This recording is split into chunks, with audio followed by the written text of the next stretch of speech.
Evet, doğada yaşamın hemen arka tarafında bulunan, şöyle göstereyim. Şu noktada bir kamp var. Görünüyor mu?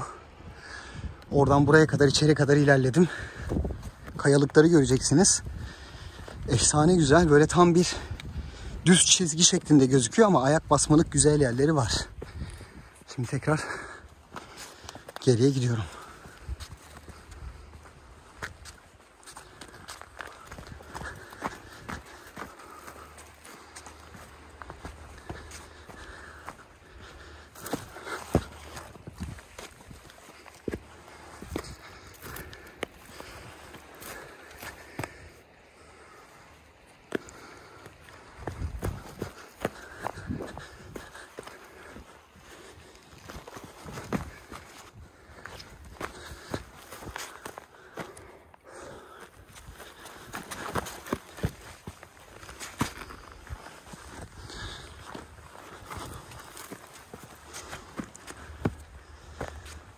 Aşağı çok güzel.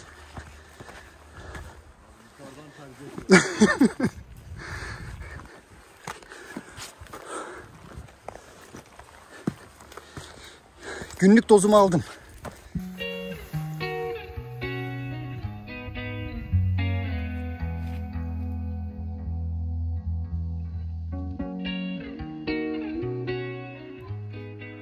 Evet, saat gece 2:30. Köpek seslerine uyandık. İlk tecrübeleri dinliyorum abi. Abi ilk tecrübelerimi anlatıyorum.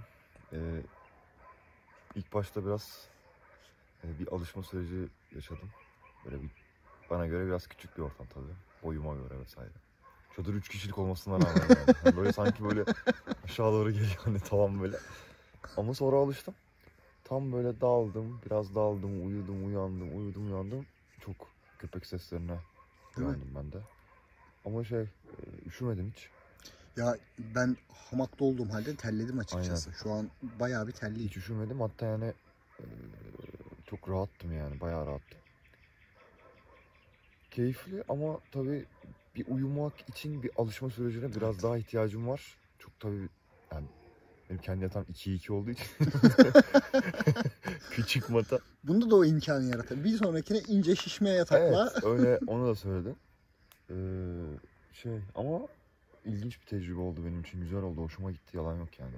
Vallahi ya bu köpekler hırlamasa hiçbir sıkıntı yoktu aslında. Aynen uyurdum sabaha kadar uyurdum. Evet. Temiz havada zaten o da şansa getirdi bayağı. Sen kalkmasaydın ama çıkmazdım çadırın içine. Ya ben de işte sen uyuyamıyorsun asla diye Asla çıkmazdım bu köpek hırlamalarına. Yok asla ya. Ben senin çadırın oraya geldi. Orada hırlıyor. Aha.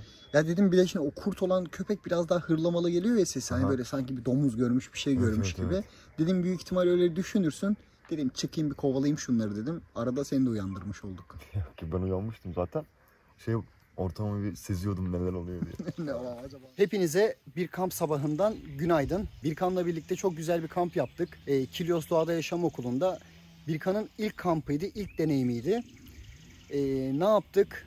Aslında çok fazla video içeriğine de yüklenmek istemedik. Çünkü doğanın da keyfini beraber çıkarmak istedik. İşte bir gündüz yürüyüşü yaptık sahil boyunca. Sonrasında bir gece yürüyüşü yaptık. Onun dışında yani bol bol yemek yedik. Evet, kahve içtik. Kahve içtik. Sohbet ettik. Sen kamp deneyimlerini anlattın. Aynen biraz işte, böyle bilgi, deneyim, aynen, içerik gibi güzel bir kamp oldu. İhtiyacım olabilecek malzemeler hakkında konuştuk. Yani hani neler öncelikli, neler öncelikli değil, neler çantanda bulunması lazım. Evet. İşte ne bileyim bir ilk yardım çantası gibi mesela önemli şeylerden bahsettik. Yani benim için de güzel bir deneyim oldu. Hem de teşekkür ederim abi sana da. Bir gecede ufak bir sıkıntı oldu. Evet 2:30 gibi tam böyle uykuya dalmıştım artık böyle hani o ilk evreyi atlatmıştım, evet, alışmıştım çadıra da. Köpekler çok havladı. Ben de baktım yani bayağı havlıyorlar. Acaba dedim bir sıkıntı mı var yani hani burada neden havlıyorlar vesaire. Ama tabii bu kamp alanında olduğumuz için, camping alanında bir sıkıntı da olacağını düşünmüyordum. Bunu seninle de konuşmuştuk. Ondan sonra bir uyandık, bir yarım saat daha yine ateşin başında oturduk, muhabbet ettik. Sonra tekrar uykuya daldık. Zaten ben o sırada nasıl uyuduğumu bile hatırlamıyorum. Sabah yani 5.30-6'ya kadar. Aynen öyle. Bir de çadır gölgedeydi aslında. Çadırı gölgede olmasının sebebi hani şu sabah güneş ayarımı dediğimiz olay var ya, sabah böyle tamamen dikmesin diye böyle gölge bir alan bulduk. Gayet güzeldi. Ben zaten hamakta yatmak istedim. Kendi çadırımı kurmak istemedim. Hem sebebi hamakta her yeri daha net görebildiğim için herhangi bir sıkıntıda işte bir şey dediği an Birkay dedim ya. Vallahi senin ismini değiştirelim ya. Birkan hani bir seslendiği an, bir şey olduğu an net yanımda olsun. Hani o da açıkçası bir güven duygusu gibi bir şey. Ama ben daha rahat yattım senden, o ayrı konu. Yani bilemiyorum ama ben de çok rahat yattım. Sen Yani işte biraz boydan dolayı mesela tabii ben hani ekipman konusunda böyle çok konuşuyoruz bazen insanlarla ama tabii ben o faktörü hiç düşünmüyordum. Boy farkını görüyorsunuz zaten arada. Ben şöyle biraz da eğilirsem basketbolun faydaları. Boy farkından dolayı ki ona verdiğim çadır Marmot Alvar ve oldukça geniş bir çadır, uzun bir çadır olmasına rağmen biraz sıkıntı o konuda oldu ama sen yine pozisyonu buldun ya aslında. boydan değil de işte dediğim gibi hani yatış pozisyonu, Evet. uyku tulumunun içinde sırt üstü yatmaya ben alışık bir insan değildim. Normalde yüzüstü yatıyorum hani. Ama burada işte Cen'in pozisyonunu yakaladım. O pozisyonda daha rahat bir yatış oldu benim için. Öyle de zaten uyuyakalmışım. Artık döndüm durdum gece böyle bir... Çok fazla da dönüp durmadın. Ben Çok oradan net evet. hepsini duyuyordum hamağın Çok içinde. dönüp durmadım ama işte zaman zaman böyle ufak tefek dönüşlerim oldu ama doğru pozisyonun Cen'in olduğunu şey yaptım ama belki mat olarak hani tek kişilik mat pek benim size'a uymuyor tabii. Bir de genişlik de olduğu için aslında Aynen. hem uzunluk hem genişlik o mat sana Evet. biraz kısa kaldı. Onun alternatiflerini Evet. değerlendireceğiz işte bakalım. Aynen. O daha mantıklı. Ben şöyle de göstereyim. Hop. Hemen böyle su kuyusunun yanında. Ben gece buradaydım. Valla ben o kadar rahat yattım ki şimdi uyku tulumunu hemen karşıya havalandırmak için koydum. Hamakta, cibinlikte hamakta. Bir tane köpük mat üzerinde. Yani bu şekilde yattım. Üzerimde de yine yağmur biraz çiselemeye başlamıştı. Tenteyi tarpı kurdum ama çok da bir tarpa da gerek kalmadı. Çok da terledim. Yani benim için gayet güzel bir gece oldu. Onun dışında söyleyeceğimiz bir şey aslında yok. Yani Yok, güzel evet. bir deneyim oldu Güzel ama deneyim oldu. ne yapacağız? Yine bir Bolu yapacağız. Evet, Çünkü yani. mutlaka böyle bir kamp alanında bunu gördük aslında. Camping'de bunu yaşadık ama doğal alanda işte benim hep söylediğim bir şey var. Bu videoyu da bu arada tekrarladığımız için onu da tekrar edeyim cümleyi. Hani bir eşek arısının sesi işte sabaha doğru işte Birkan da bunu duyuyor. İşte uyandığı zaman abi eşek arısı vardı. İşte şu kurt köpeği geldi. Onun sesi vardı. İşte bir tane ağaç kakanın sesi vardı gibi.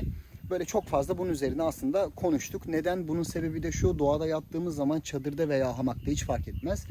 Ya direkt aslında içerideyiz. Bir yaban hayvanı gibi kendi bölgemizi korumak ve tanımak için duyu sistemleri çarpı 5 çalışıyor. Hem daha iyi görmeye başlıyoruz hem daha iyi duymaya başlıyoruz. Mesela özellikle biz akşam Birkan'la çok fazla ışık açmak istemedim. Neden? Gözü karanlığa alıştırmak dediğimiz olayı kamplarda yani çok farklı bir şey aslında. Bunu deneyimleyen insanlar için normal geliyor ama ilk deneyimlerde biraz daha böyle sanırım farklı. Özellikle mesela duyma noktasında sen de dedin onu. Evet. Biz akşamında konuştuk, sabahında Birkan da söyledi. Ya gerçekten bir 2 katına 3 katına çıkıyor. Bu da tıpkı işte dediğim gibi hani bir yaban hayvanı muhabbeti gibi düşünün. Kendi bölgemizi tanımak, kendi bölgemizi korumak, burada olup biteni bilmek için duyuları çalıştırıyoruz. Bunun için dünya kadar eğitim atölye var aslında şehirde satılan ama biz burada bunu ücretsiz bir şekilde alabiliyoruz. Evet, güzel deneyimlik oldu. Kesinlikle öyle ya. İnşallah bir sonraki kampta da böyle doğada bir kamp yapacağız. Onu da denk getireceğiz. Hatta benim niyetim böyle bir kar kampına hazırlamak. Sen, Ne kadar uzak gözükse de. sen seviye atlamıyorsun abi sen artık yani bu çok ileri Ama seviyeye yok gittin. ona sobalı çadırda ben yine normal, hatta ben de hamakta yine hiçbir şey fark etmeyecek. İleride bir gün bunu da inşallah deneyimleyeceğiz. Ara görüntüleri de zaten videoya koymuş olacağım. Hani bir kısmını da oradan izlemiş olacaksınız. Dediğim gibi videoya çok yüklenmek istemedik. Daha çok kampı tanımak, doğayı tanımak üzerine bol bol sohbet, birbirimizi tanımak üzerine bol bol sohbetli geçen bir kamp oldu. İzlediğiniz ve dinlediğiniz için size de çok teşekkür ediyorum. Benim son mesajım hep doğayla kalın. Senin diyeceğin bir son mesaj. Sana teşekkür ediyorum. Eyvallah. Eyvallah. Beni davet ettiğin için gerçekten çok güzel ağırladın. Ben de olabildiğince ufak tefek bilgilerimle seninle paylaştım. Eyvallah. Belki unuttuğum şeyler vardır diye. Onları Ama- konuşacağız. Nasıl üçlü katılır falan. Hepsini öğrendim arkadaşlar ben. Yani şu boyu uzatır, saçları da biraz gülleştirirsen milli takıma kadar yolun var gibi gözüküyor. Ama benim için de çok keyifliydi. Doğada olmak çok güzel gerçekten. Ben son dönemlerde hep böyle günübirlik kendim bir takım aktiviteler yapıyordum. Zaman geçiriyordum. Ama kalmak da başka bir keyifmiş gerçekten. Yani bakalım ilerleyen zamanlarda benim Olacak, hayatıma olacak nasıl ya. bir etkisi olacak yani devamı gelecek mi? Bence Ya da- fazlasıyla gelecek. Aynen. Yani Öyle çünkü görünüyor. Ya her ne olursa olsun böyle videoyu kapatmadan onu da söyleyeyim. Yani bir şekilde çocukluğumuz anne baba sayesinde doğada başlıyor. Çünkü onlar bize doğayı sevdiriyor. Birkan da mesela hani çocukluğunda anne baba sayesinde bir şekilde doğanın aslında içinde, doğayı biliyor, tanıyor. Ama bunun içerisinde konaklama kısmı yoktu. Biz ne yaptık? Bu kampta o konaklama kısmını eklemiş olduk. Bence gayet de güzel oldu. Çok güzel, çok güzel. Evet, inşallah bir sonraki kamplarda daha güzel olacak umuduyla. Kendinize iyi bakın, doğayla kalın. Hoşça kalın.